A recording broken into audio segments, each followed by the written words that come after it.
ampindramoelatra hoentiko hanakatra ireo nofinofy mamy ny herin'ny fisiko, hoentiko hanarina ny foko tafalatsaka andavaka mangetsoky ny ferin'ny jaliako.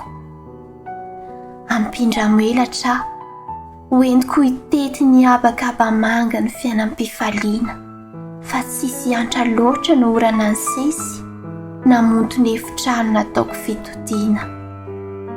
Ampindramoelatra ry vorona eny ambony hoentiko hanaraka ny sidiny itsofoiko, hodila ny fitiavany ka tsy ho rentsony itony rediredy sy kalo ho ventsoko. Ampindramoelatra sao isoka ihany ry volana katsahiko fihinana ho hoentiko hiakatra sao sendrano hoany no misy asambarana sy fitonimpanahy. Ny radonsoa mamiratra.